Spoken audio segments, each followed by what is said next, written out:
नमस्कार दोस्तों, रेलवे की पाठशाला में आपका स्वागत है। दोस्तों, रेलवे ने रिसेंटली रेलवे में जो टेक्नीशियन भर्ती आती है उसमें एक बदलाव किया गया है। जी हाँ दोस्तों, एसएनटी डिपार्टमेंट में जो टेक्नीशियन ग्रेड 3 की जो भर्ती आती है उसके जो कोटा है उसके अंदर एक बड़ा बदलाव किया गया है, जिसको हम इस वीडियो में डिटेल में यहाँ पर देखने वाले हैं। तो चलिए शुरू करते हैं आज के इस वीडियो को। देखिए दोस्तों, रेलवे में क्या होता है, कोई भी वैकेंसी होती है चाहे वो किसी डिपार्टमेंट की हो, तो रेलवे बोर्ड क्या होता है कि उनके ऊपर रूल्स एंड रेगुलेशन बनाता है। जैसे मान लीजिए किसी डिपार्टमेंट के पास 100 वैकेंसी है, तो उन 100 वैकेंसी को कैसे भरना है, यानी कि क्या पूरी की पूरी डायरेक्ट रिक्रूटमेंट कोटा से भरनी है या प्रमोशन एग्जाम से भरनी है, या प्रमोशन कोटा से भरनी है या डिपार्टमेंट एग्जाम से भरनी है। तो वो रेलवे बोर्ड रूल्स बनाता है। तो पहले यहाँ पर टेक्नीशियन जो भर्ती आती थी, signal and telecom technician grade 3, उसमें 50% जो वैकेंसी थी वो दोस्तों डायरेक्ट रिक्रूटमेंट से निकलती थी।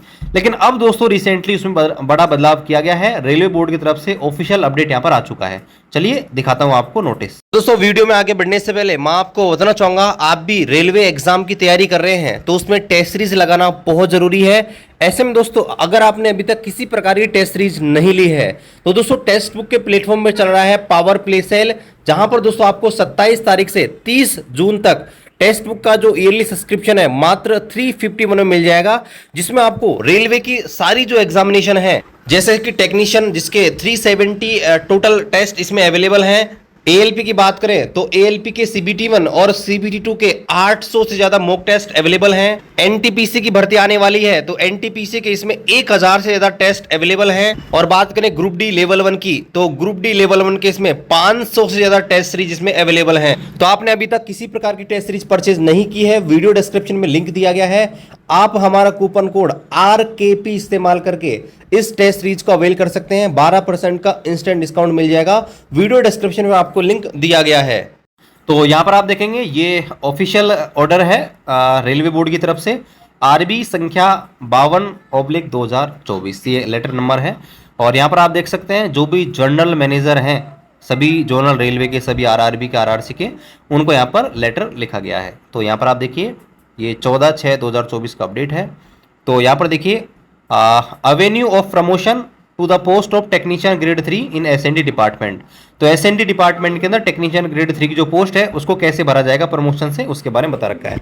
तो यहाँ पर दोस्तों बता रखा है कि as per existing provision of para number 15 वो 151 of 1 Indian railway establishment manual IREM volume 1, the post of category of technician grade 3 SND department are fill under as under. तो यहाँ पर बता रखा है कि भाई इंडियन रेलवे का जो एस्टेब्लिशमेंट मैनुअल है उसके according technician grade 3 SND department में जो ये पोस्ट है उसको वर्तमान में इस प्रकार से भरा जाता है। यानी कि अगर 100 वैकेंसी हैं तो उनको कैसे भरा जाएगा, तो 50% जो वैकेंसी है वो भरी जाएंगी डायरेक्ट रिक्रूटमेंट कोटा से, यानी कि ओपन भर्ती निकालेंगे, नोटिफिकेशन निकालेंगे उसके लिए आप आवेदन कर सकते हैं एलिजिबिलिटी है तो।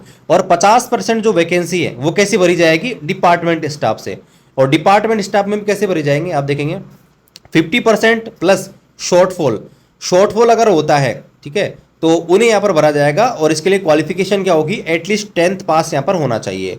और 50% अमोंग, ये जो इनमें भी जो प्रमोशन वाली है उनमें भी 50% जो है ग्रुप डी स्टाफ से भरी जाएगी, और उनके लिए भी मिनिमम क्लास 10th यहाँ पर पास होना चाहिए। तो ये पहले रूल्स था, ठीक है, जिसमें क्या होता था कि 50% आपके डायरेक्ट रिक्रूटमेंट से निकलती थी और 50% डिपार्टमेंट स्टाफ से। अब यहाँ पर देखिए, यहाँ पर बताया गया है कि यहाँ पर एक फेडरेशन है AIRF, all India railwaymen's federation, ठीक है।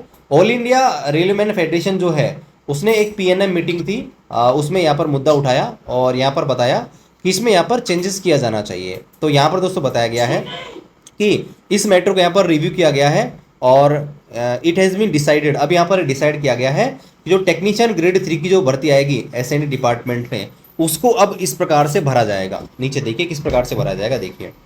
तो यहाँ पर बता रखा है कि अब केवल यहाँ पर देखिए 25% वैकेंसी ही यहाँ पर आपके डायरेक्ट रिक्रूटमेंट कोटा से आएगी। यानी दोस्तों कहीं ना कहीं जो यहाँ पर डायरेक्ट रिक्रूटमेंट कोटा से वैकेंसी थी उनमें यहाँ पर कमी हो जाएगी।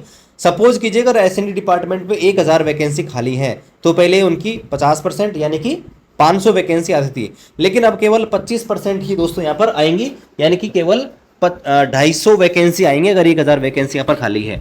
और बाकी की आप देखिए कैसे भरी जाएंगी। बाकी की दोस्तों यहाँ पर भरी जाएंगी 25% लिमिटेड डिपार्टमेंटल कॉम्पिटिटिव एग्जाम यानी कि LDC से भरी जाएंगी। और यहाँ पर आप देखेंगे बाकी की जो 50% है वो यहाँ पर डिपार्टमेंट कोटा के लिए तो रहेंगे मतलब प्रमोशन के लिए जाएंगी। तो टोटल इस प्रकार से 100% वैकेंसी यहाँ पर भरी जाएंगी। हो गया 25% ओपन से, 25% LDC से और 50% आपके प्रमोशन एग्जाम से। तो नुकसान क्या हुआ? नुकसान ये हुआ कि जो डायरेक्ट रिक्रूटमेंट से भर्ती आती थी वो 50% आती थी, जो अब केवल 25% आएंगी, यानी कि पहले की आधी ही आएंगी। तो जो भी यहाँ पर डायरेक्ट रिक्रूटमेंट कोटा की तैयारी करते हैं उनके लिए यहाँ पर ये बुरी खबर हो सकती है। और यहाँ पर बता रखा है कि जो LDC होगी, LDC में देखिए LDC के लिए ये रूल यहाँ पर बना रखा है। LDC के लिए क्या होना चाहिए कि यहाँ पर आपके पास एलिजिबिलिटी होनी चाहिए। जैसे SNT के लिए क्या होता है कि आपके 12th PCM होना चाहिए आपके पास, तो 12th PCM आपके पास होना चाहिए। और जो हेल्पर है उसके पास 3 साल की सर्विस कम से कम होनी चाहिए और 45 साल से नीचे का होना चाहिए। साथ ही जो एग्ज़ाम लिया जाएगा वो सिलेक्शन प्लस ट्रेड टेस्ट होगा, उसमें आपको पास करना पड़ेगा। और इसके अलावा जैसे आप पास करोगे एग्ज़ाम उसके बाद आपको यहाँ पर 50 वीक्स जो है यहाँ पर ट्रेनिंग की जाएगी और 17 वीक्स आपको इंस्टीट्यूशनल ट्रेनिंग और 35 फील्ड ट्रेनिंग, यानी कि एक साल की होगी तो टोटल इसमें 52 वीक हो गए। 35 वीक फील्ड ट्रेनिंग और 17 वीक्स आपके इंस्टीट्यूशनल ट्रेनिंग यहाँ पर करवाई जाएगी। इसके अलावा तरह का this arrangement will initiate be operated for 2 year and shall be reviewed after 2 year for its continuance, यानी कि फिलहाल ये जो प्रोविजन है इसको 2 साल के लिए लगाया जा रहा है और भविष्य में इसको पुनः रिव्यू किया जाएगा और ज़रूरत पड़ी तो इसको बढ़ाया भी जा सकता है। ठीक है, तो यहाँ पर ये रूल्स में यहाँ पर चेंज किया गया है। ठीक है दोस्तों, तो ये अपडेट था यहाँ पर टेक्नीशियन भर्ती के रिगार्डिंग। आई होप आपको ये वीडियो अच्छा लगा होगा, जानकारी अच्छी लगेगी। तो वीडियो को शेयर कीजिए, चैनल को सब्सक्राइब कीजिए और किसी प्रकार का डाउट है कमेंट कीजिए। मिलते हैं अगले वीडियो में, तब तक जय हिंद, वंदे मातरम।